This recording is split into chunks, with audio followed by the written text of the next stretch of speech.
ദേവാമൃതത്തിൽ ഇനി ജ്യോതിഷ പങ്ക്തി.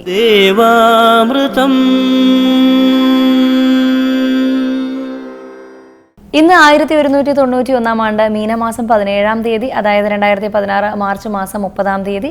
ഇന്ന് ബുധനാഴ്ചയാണ്, മൂലമാണ് നക്ഷത്രം. പതിവ് പോലെ ജ്യോതിഷ പങ്ക്തിയിൽ നമ്മളോടൊപ്പം ഉള്ളത് നമുക്കൊക്കെ ജ്യോതിഷപരമായ മാർഗ്ഗനിർദ്ദേശങ്ങൾ നൽകുന്ന നമുക്കൊക്കെ ഏറെ പ്രിയങ്കരനായ ഡോക്ടർ കുടമാളൂർ ശർമാജിയാണ്. വളരെ സ്നേഹാദരങ്ങളോടെ അദ്ദേഹത്തെ നമുക്ക് ഇന്നത്തെ ഈ അധ്യായത്തിലേക്ക് സ്വാഗതം ചെയ്യാം. നമസ്കാരം ശർമാജി. നമസ്കാരം. ഇന്നത്തെ കത്തിലേക്ക്: എൻ്റെ ജനന തീയതി 10-2-1976, മലയാള മാസം 1151, മകരം 26, ജനുവരി മാസം 21-നും ഫെബ്രുവരി മാസം 18-നും ഇടയ്ക്ക് ജനിച്ചവർക്ക് ജീവിതത്തിൽ ദുരിതങ്ങൾ വിട്ടുമാറില്ല എന്ന് ഒരു വാരികയിൽ വായിക്കാനിടയായി. ഇതിന് സമാനമായ അനുഭവങ്ങളാണ് എനിക്ക് ജീവിതത്തിൽ ഇതുവരെ ഉണ്ടായിക്കൊണ്ടിരിക്കുന്നത്. ഈ ജീവിത ദുരിതങ്ങളിൽ നിന്നും കരകയറുന്നതിന് എന്തെങ്കിലും സാധ്യതയുണ്ടോ എങ്കിൽ അതിന് വേണ്ട പരിഹാര മാർഗ്ഗങ്ങൾ നിർദ്ദേശിച്ചു തരണമെന്ന് വിനീതമായി അപേക്ഷിക്കുന്നു.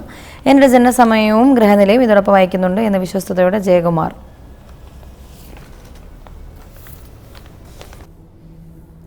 ഗ്രഹനിലയിൽ ജനുവരി ഫെബ്രുവരി മാസത്തിനുള്ളിലുള്ള ജനനത്തെ സൂചിപ്പിച്ചും കൊണ്ടും അതിലെ കഷ്ടതകൾ വിവരിച്ചുകൊണ്ട് പറഞ്ഞത് കാര്യങ്ങൾ ഒരു പരിധിവരെ ശരിയാണ്. എങ്കിലും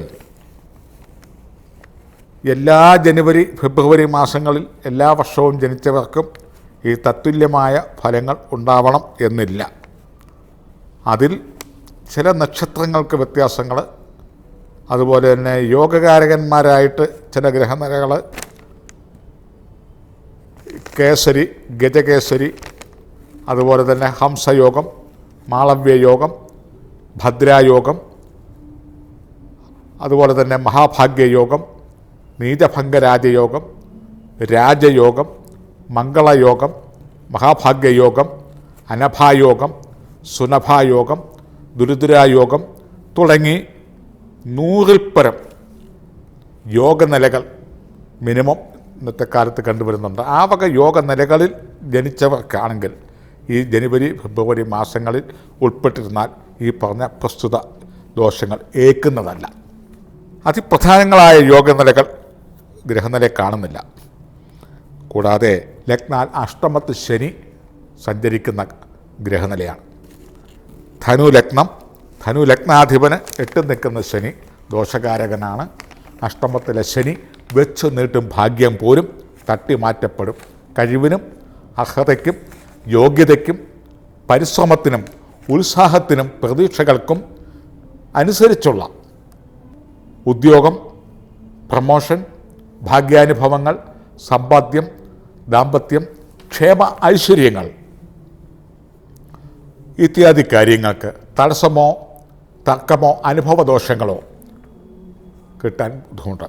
അതായത് ഭാഗ്യാനുഭവങ്ങൾ കിട്ടാനുള്ള ബുദ്ധിമുട്ട് ലഗ്നാൽ അഷ്ടമത്തിലെ ശനിക്കുണ്ട്. വെച്ച് നീട്ടുന്ന ഭാഗ്യം പോലും തട്ടിമാറ്റപ്പെടുമെന്നാണ്. ഈ ശനിദോഷമാണ് ഈ ജാതകത്തിൽ ഞാൻ നോക്കിയിട്ട് ആകെ മൊത്തത്തിൽ കാണുന്നത്. ജനിച്ച മാസം കൊണ്ടുള്ള ദോഷങ്ങളല്ല.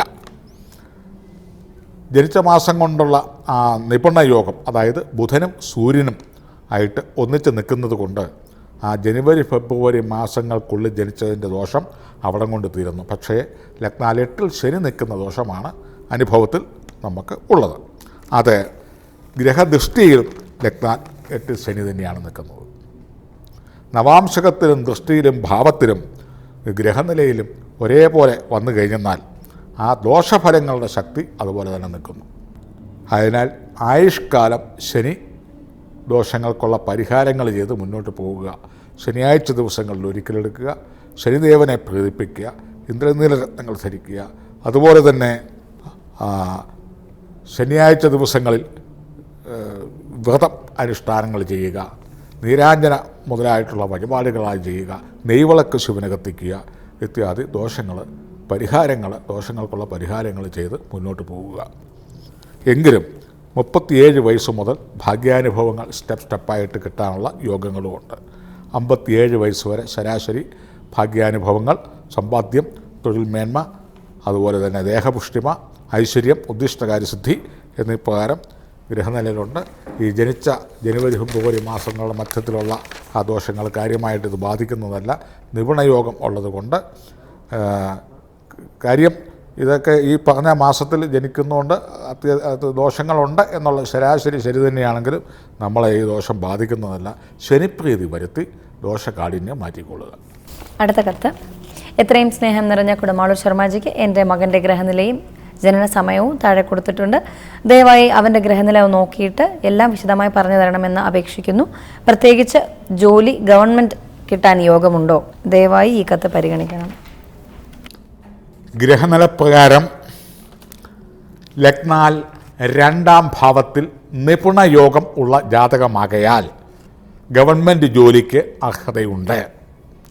നിപുണ യോഗം ബുധനും സൂര്യനും കൂടി ഒന്നിച്ചൊരു രാശിയിൽ നിന്നാൽ അതിനെ നിപുണം എന്ന് പറയും. അതായത് നിപുണൻ എന്ന് പറഞ്ഞാൽ മിടുക്കൻ, സമർത്ഥൻ എന്നൊക്കെ ഒരർത്ഥവും, സ്ത്രീകൾക്കാണെങ്കിൽ നിപുണ അത് സമർത്ഥ എന്നർത്ഥവും. നിപുണയോഗമുള്ള സ്ഥിതിക്ക് ഇത് ഗവൺമെൻറ് സംബന്ധമായിട്ടുള്ള ഉദ്യോഗലബ്ധിയും ധനസ്ഥാപനം സംബന്ധിച്ച് ജോലി കിട്ടാനുള്ള യോഗവും ഈ രാശിയിലുണ്ട്. ധനസ്ഥാപനം എന്ന് പറഞ്ഞാൽ നമ്മൾ ഉദ്ദേശിക്കുന്ന ബാങ്ക് തന്നെ ആയിരിക്കണം എന്നൊന്നുമില്ല. ധനതത്വ സ്ഥാപനങ്ങളോ അതുമായി ബന്ധപ്പെട്ട വകുപ്പ് കൈകാര്യം ചെയ്യുന്ന ജോലി കിട്ടാനുള്ള സാധ്യതയും ഉണ്ട്. വിദേശ ജോലിക്ക് പോയിരുന്നാൽ തന്നെ ഇവിടെ ഗവൺമെൻറ് ജോലിക്കാണ് സാധ്യത കൂടുതലും കാണുന്നത്. അതുകൊണ്ട് ബഹുഭൂരിപക്ഷവും ഒരാളുടെ ലൈഫിൽ വിദേശ ജോലി ഉണ്ടെങ്കിലും ഏതാണ് കൂടുതൽ സമയം ജോലി കിട്ടുന്നത്, നാട്ടിലാണോ വിദേശത്താണോ, അതിനാണ് മുൻതൂക്കം കൊടുക്കേണ്ടത്. പട്ടാളത്തിൽ ജോലിയുള്ളവർ സിനിമാ നടന്മാരാവുന്നു, സിനിമായ ജോലിയുള്ളവർ പട്ടാളത്തിലാവുന്നു, അതുപോലെ തന്നെ ജോലിയുള്ളവർ ജോലി രാജിവെച്ച് LLBക്ക് പോകുന്നു, അതുപോലെ കലാകാരന്മാരാവുന്നു. ഇവിടെ ജോലികളുള്ളവർ ജോലി നഷ്ടപ്പെട്ടിട്ട് ഗൾഫിലോട്ട് പോകുന്നു. ഒരു പുരുഷായുസ്സിൽ പലതരം ജോലികൾ ചെയ്യാൻ വിധിക്കപ്പെടുന്നു. ഇവിടെ നിപുണയോഗമുണ്ട്, ഗവൺമെൻറ് ജോലിക്ക് അർഹതയുണ്ട്, ധനതത്വ സ്ഥാപനങ്ങളുമായി ബന്ധപ്പെട്ട ജോലി കിട്ടാനുള്ള യോഗമുണ്ട്. വിദേശത്തേക്ക് പോകുന്ന ഹ്രസ്വമായ യോഗമാണ്, അധികം കാലം വിദേശത്ത് നിൽക്കാനുള്ള യോഗം കാണുന്നില്ല. 32 വയസ്സുവരെ ചൊവ്വാദോഷം നിൽക്കുന്ന കാലമാണ്. അല്പം യോഗകാരകനായിട്ട് നിൽക്കുന്ന ചൊവ്വയാണെങ്കിൽ പോലും ഈ സമയങ്ങളിൽ വിവാഹം നടത്തിയിട്ടുണ്ടെങ്കിൽ ദാമ്പത്യപരമായ കലഹമോ ഭാര്യാഭർത്തൃ വിയോഗ ദുഃഖങ്ങളോ ഭാര്യ കുടുംബവുമായിട്ടുള്ള പ്രയാസങ്ങളോ ഉണ്ടാവുന്ന ഒരു കാലഘട്ടങ്ങളാണ്.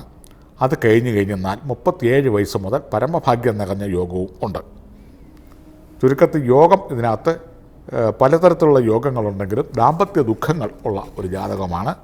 യോഗകാരകനൊക്കെയാണ് എങ്കിലും ദാമ്പത്യപരമായ കലഹവിരഹാദികളോ അസംതൃപ്ത അശാസ്ത്രീയ അപ്രിയ കലഹവിരഹ ദാമ്പത്യമോ ഒഴിച്ചാൽ ബാക്കി ദോഷങ്ങളൊന്നും കാണുന്നില്ല.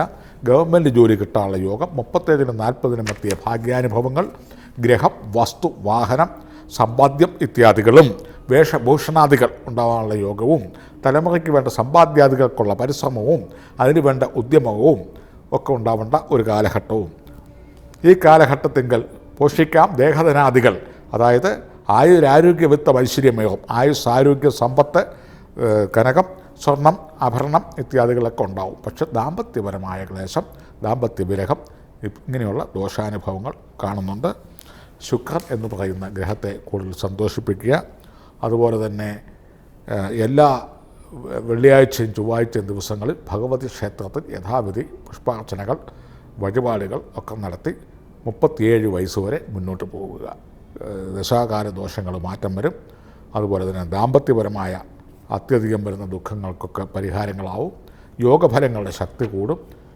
ഗവൺമെൻറ് ജോലി തന്നെ കിട്ടാൻ യോഗവുമുണ്ട്. ജ്യോതിഷ പങ്ക്തിയുടെ ഇന്നത്തെ അധ്യായം ഇവിടെ പൂർണ്ണമാവുകയാണ്. ജ്യോതിഷപരമായ മാർഗ്ഗനിർദ്ദേശങ്ങൾ ശ്രീ കുടമാളൂർ ശർമാജിയിൽ നിന്ന് അറിയാൻ ആഗ്രഹിക്കുന്നവർ താഴെ കാണുന്ന നമ്പറിൽ അദ്ദേഹത്തെ കോൺടാക്ട് ചെയ്യാവുന്നതാണ്. നമുക്കൊരു ചെറിയ ഇടവേളയ്ക്ക് ശേഷം തിരികെ എത്താം വാസ്തുശാസ്ത്രവുമായി. ദേവാമൃതം